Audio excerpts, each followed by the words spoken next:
Good morning students. இன்றைக்கி 10th தமிழில் பகுதி 2 பார்க்க போகிறோம். அதாவது 2 மார்க் கொஷின்ஸ் பார்க்க போகிறோம். 2 மார்க்கில் 2 பார்ட்டாக கேட்பாங்க. ஃபஸ்ட் பார்ட்டில் நீங்கள் 4 2 மார்க் அட்டன் பண்ணணும்.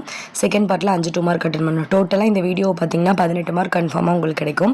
குருவினாவை பொறுத்த வரைக்கும் நான் இம்பார்ட்டன்ட் எதுவும் கொடுக்கல. எல்லாமே நீங்கள் படிங்க, அதுதான் உங்களுக்கு பெட்டர். சப்போஸ் உங்களுக்கு வேணும்னா சொல்லுங்கள், ஷார்ட்ஸில் நான் இம்பார்ட்டன்ட் 2 மார்க்ஸ் போடுறேன். ஸோ விடைக்கேற்ற வினா அமைக்கன்னு சொல்லிட்டு ஒரு கொஷின் கேட்பாங்க. அதில் ஒன்றுமே இல்லை, ஆன்சர் அவனே கொடுத்துருப்பான். ஜஸ்ட்டு நீ வந்து கொஷினை மட்டும் மேக் பண்ணி எழுதினா போதும். அதுக்கப்புறம் கம்பல்சரி ஒரு 2 மார்க்காக திருக்குறள் வந்து கேட்பாங்க. மொத்தமாக நீ 4 2 மார்க் அட்டன் பண்ணணும். அடுத்து வந்து பார்த்திங்கன்னா செகண்ட் பார்ட்டில் என்னென்ன கேட்பாங்களோ எல்லாமே நான் அந்த வீடியோவில் கொடுத்துருக்கேன். ஃபஸ்ட் ஒன் பாருங்கள், வலுவமைதி. வலுவமைதினா அதில் ஏதாவது தப்பாக இருக்கும், அது என்ன தப்பு அப்படிங்கிறத ஃபைண்ட் அவுட் பண்ணுறது. அமைச்சர் நாளை விழாவிற்கு வருவார்னு இல்லாமல் வருகிறார்னு இருக்குது. அப்போ காலத்தங்க தப்பாக சொல்லியிருக்காங்க, அதனால் வலுவமைதி. இந்த கண்ணன் ஒன்றை செய்தான் என்றால் அதை அனைவரும் ஏற்பர். நான் செஞ்சால் அனைவரும் ஏற்றுக்குவாங்க, அப்படி சொல்கிறது வேறு. ஸோ அந்த மாதிரி என்னென்ன தப்பு இருக்குங்கிறத பார்த்து எழுதிக்கோங்க. நம்ம புக்கில் 4 தான் இருக்குது. நெக்ஸ்ட் வந்து பார்த்திங்கன்னா தாமரை இலை நீர் போல இதில் வந்து இந்த 4 கொஷின் தான் மரபு தொடரை பயன்படுத்தி நம்ம வந்து, அதாவது தாமரை இலை நீர் போல அப்படின்னா தாமரையில் நீர் ஒட்டாது. அப்போ என் நண்பனும் தாமரை இலை நீர் போல என்கிட்ட பட்டும் படாமல் பேசுவான் அப்படின்னு கொடுத்துருக்காங்க. ஸோ இந்த 4 கொஷினும் ரொம்ப இம்பார்ட்டன்ட். இந்த 4 தான் இருக்குது. தயவுசெய்து இந்த 4 கொஷினையும் நல்லா பார்த்துக்கோங்க. ஓகேவா? அடுத்து சிலை மேல் எழுத்து போல, கண்ணினை காக்கும் இமை போல, மலைமுகம் காணா பயிர் போல. ஓகேவா? மலைமுகம் காணா பயிர் போலனா தாயை பார்க்காத குழந்தை வந்து அன்புக்காக இயங்குது. கண்ணினை காக்கும் இமை போல அப்படின்னா கண்ணை எப்படி இமை காக்குதோ அந்த மாதிரி பார்த்து காக்குறாங்க. ஓகேவா? சிலை மேலே எழுதின எழுத்து வந்து அழியாத மாதிரி இருக்குது அப்படி. ஓகேவா? நெக்ஸ்ட் இதுலேயும் பாருங்கள், மணக்கோட்டை கட்டினாரு, கண்ணும் கருத்தும், அள்ளி எரித்தல், ஆறப்போடுதல், இதெல்லாம் நம்ம புக் பேக்கில் இருக்கிறது. இதுதான் கண்டிப்பாக கேட்பாங்க. ஆனால் அது போக கூடுதல் வினாக்களும் கொஞ்சம் கொடுத்துருக்கேன், அதையும் முடிஞ்சால் பார்த்துக்கோங்க. ஓகேவா? ஸோ புக் பேக்கில் இருக்கிற கொஷின்ஸ் தான் மேக்ஸிமம் கேட்பாங்க. புக் பேக்கில் நீங்கள் வந்து கொஷின் ஆன்சரை மட்டும் தான் படிக்கிறீங்க, இதெல்லாம் படிக்கிறது இல்லை. அதுக்காக தான் இதை நான் ஒரு வீடியோவாக கொடுத்துருக்கேன். ஓகேவா? அடுத்த நெக்ஸ்ட் பார்ட்டு மொழியோடு விளையாடு. இதுவும் அதே மாதிரி தான். சிலை சீலை, சிலைனா என்ன சீலைனா என்னன்னு மீனிங் தெரிஞ்சு அதை ஒரு சென்டென்ஸில் மேக் பண்ணி எழுதணும். இதுலேயும் கூடுதல் வினாக்கள் கொடுத்துருக்கேன். கூடுதல் வினாக்கள் படிக்கலைனாலும் பரவாயில்ல, மேலே இருக்க அந்த 6 வினாவையும் நல்லா படிச்சுக்கோங்க. ஓகேவா?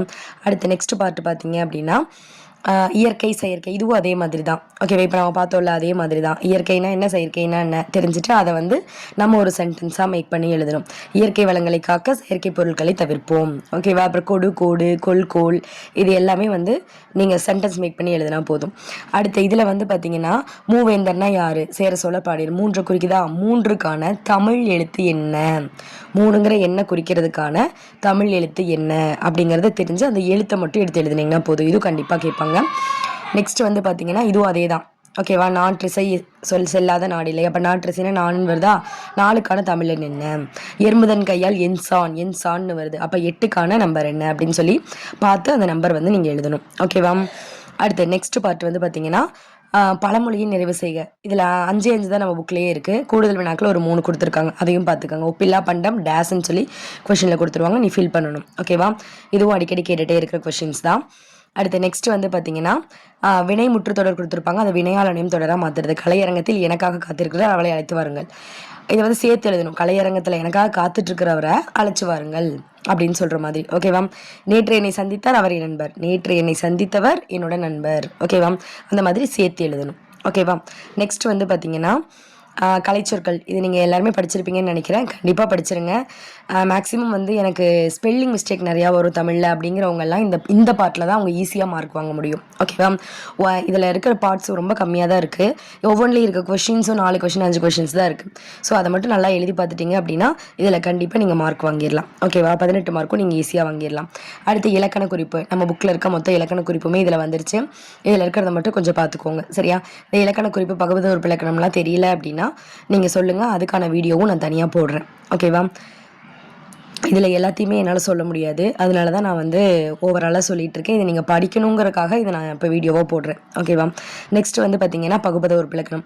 இதில் மொத்தமாகவே ரொம்ப கம்மியாக தான் கொடுத்துருக்கு. சரியா? ஒரு 9 கொஷின்ஸ் தான் இதில் இருக்குது. இது எல்லாமே இம்பார்ட்டன்ட் தான்.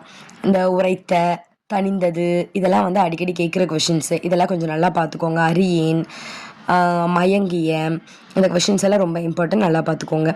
அடுத்து நெக்ஸ்ட் வந்து பார்த்தீங்கன்னா சொற்களை பிரித்து பொருள் எழுக்கு. இப்போ கான் அடைன்னு இருக்கா, கான் ப்ளஸ் அடைன்னு எழுதுனா எப்படி எழுதலாம்? கான் ப்ளஸ் நடை, கால் ப்ளஸ் நடை, இந்த மாதிரி பிரிச்சுருக்காங்க. பிரித்து ஒவ்வொன்றுக்கும் பிரிக்கும் போது ஒவ்வொன்றுக்கும் ஒவ்வொரு மீனிங் வரும். அந்த மீனிங்கை எடுத்து நம்ம எழுதணும். ஓகேவா? நெக்ஸ்ட் வந்து பார்த்தீங்கன்னா இதுவும் வந்து மேலே ஆப்ஷன் கொடுத்துருக்காங்க, எந்த இதுக்கு எந்த ஆப்ஷன் வரும் அப்படிங்கிற மாதிரி நீங்கள் பார்த்துட்டு எழுதுனீங்கன்னா போதும். சரியா? இதெல்லாம் ரொம்ப ஈஸியான கொஷின்ஸ் தான். விருது விருந்து ரெண்டுக்கும் டிஃப்ரென்ஸ் தெரியும். விருது எங்கே வரும், விருந்து எங்கே வரும், நீயே ஓனாக எழுதிக்கலாம். ஜஸ்ட் ஒரு டைம் ரீட் பண்ணிட்டீங்கன்னா. இப்போ இதில் இந்த தேர்ட் கொஷின்ஸ் தான் வந்து போன வருஷத்தோட பப்ளிக் கொஷினில் கேட்டிருக்காங்க. ஓகேவா? ஸோ இது எல்லாமே நீங்கள் ஒன்ஸ் பார்த்துக்கோங்க. பார்த்துட்டா போதும், ஆன்சர் மேலே கொடுத்துருக்காங்க, நீ எழுதிக்கலாம். அடுத்து நெக்ஸ்ட்டு வந்து தனிச்சொற்றொடராக மாற்று, இல்லை எழுவாய் தொடராக மாற்று, இந்த மாதிரி கேட்குறது. ஓகேவா? நேற்று புயல் வீசியதால் பள்ளிக்கு விடுமுறை. தனிச்சொற்றொடராக மாற்றுனா ரெண்டையும் பிரித்து எழுதணும், தனித்தனியாக எழுதணும். நேற்று புயல் வீசியது, பள்ளிக்கு விடுமுறை, அந்த மாதிரி. இதெல்லாம் கூடுதல் வினாக்கள். அடுத்ததில் வந்து பார்த்திங்கன்னா இது நம்ம புக் பேக் கொஷின்ஸ். ஓகேவா? இந்த கொஷின்ஸ் எல்லாம் பார்த்துக்கோங்க. தொடர் சொல்லா மாற்றுனா அந்த புள்ளியை தூக்கிட்டு தொடர்ந்து எழுதுகிற மாதிரி மாற்றணும். ஓகேவா? நீங்கள் ஒரு தடவை ரீட் பண்ணிங்கனாவே நீங்கள் ஓனாக எழுதிடலாம். அங்கே இருக்கிறது எதை எழுத போகிறேன், ஃபுல் ஸ்டாப்பெல்லாம் ரிமூவ் பண்ணிவிட்டு எழுதுவேன். ஒவ்வொன்றில் பிரித்து எழுதுவேன், அவ்வளோதான் டிஃப்ரெண்ட்டு. சரியா? ஒன்ஸ் ரீட் பண்ணிக்கோங்க. இது நெக்ஸ்ட் வந்து பார்த்தீங்கன்னா தமிழ் சொல்லுக்கு பிறமொழி சொல். ஒரு பேராகிராஃப் கொடுத்துருவாங்க. அங்கங்கே இந்த மாதிரி கோல்டு பிஸ்கட்டு யூஸ் பண்ணாங்க, அந்த மாதிரி அங்கங்கே இருக்கும். அந்த வேர்டெல்லாம் ரிமூவ் பண்ணிவிட்டு அதுக்கு இணையான தமிழ் சொல் என்ன அப்படிங்கிறத தெரிஞ்சால் நீ வந்து அதை ரீப்ளேஸ் பண்ணி எழுதணும். ஓகேவா? பேராகிராஃபாக தான் கொடுத்துருவாங்க. இந்த மாதிரி டேட்டாவாக கேட்க மாட்டாங்க. இப்போ ரிப்பீட்னா என்ன அப்படி கேட்க மாட்டாங்க. ஒரு பேராகிராஃப் இருக்கும், அதில் ரிப்பீட்டுங்கிற வேர்டு வந்திருக்கு, அது வந்து வேறு சொல் அப்படிங்கிறத தெரிஞ்சு நீ தமிழ் சொல்லாக மாற்றணும். ஓகே. அடுத்த நெக்ஸ்ட் வந்து பார்த்தீங்கன்னா எழுவாய் தொடர் பெயரச்சு தொடர். ஒரு தொடரை கொடுத்துருவாங்க, அதை எழுவாயாக மாற்று இல்லை பெயரச்சு தொடராக மாற்று. இப்போ எழுவாய் தொடர் அப்படின்னா அருணா ஓடினாள். பெயரச்சு தொடர்னா ஓடிய அருணா. வினையச்சு தொடர்னா ஓடி வந்தாள். விழித்தொடர்னா நம்ம சொல்கிற மாதிரி அருணா ஓடாத அப்படி சொல்கிற மாதிரி. ஓகேவா? ஸோ அப்போ ஒரு சொல் கொடுத்துட்டு அது எதை வேணாலும் மாற்ற சொல்லலாம், நீங்கள் பார்த்துக்கோங்க. ஓகேவா? நெக்ஸ்ட் வந்து பார்த்தீங்கன்னா அதே பொருளுடைய ஒரு சொல் கொடுத்துருவாங்க, அதுக்கு வேறு. இப்போ உலகம்னு கொடுத்துருக்காங்க, அதுக்கு அவங்க என்ன மாற்றிருக்காங்க, புவியில். மக்களில்னா மனிதர்களில். புசித்தல்னா சாப்பிட்றதான், அப்போ உண்பதை, அந்த மாதிரி அதே மீனிங் இருக்க வேறு வேர்டாக மாற்றி எழுதணும். சரியா? இதெல்லாம் தயவு செய்து மிஸ் பண்ணாதீங்க, ரொம்ப ஈஸியாக மார்க் வாங்குற பார்ட்டு. ஓகேவா? அடுத்து அதிலே பாருங்கள், வள்ளல் குமணன் வறுமையால். வறுமைக்கு வேறு சொல்ல என்ன சொல்லலாம், ஏழ்மையால்.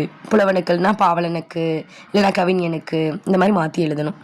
அடுத்த நெக்ஸ்ட் பார்ட் பார்த்தீங்கன்னா அதோட அந்த கூட்ட பெயர் எழுதுறது. கல் நிறையா இருந்துச்சுன்னா அது என்ன சொல்லுவோம், கற்குவியல்னு சொல்லுவோம்.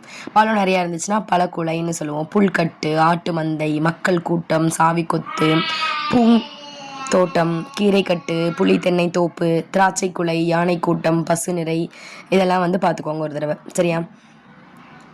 கியூ.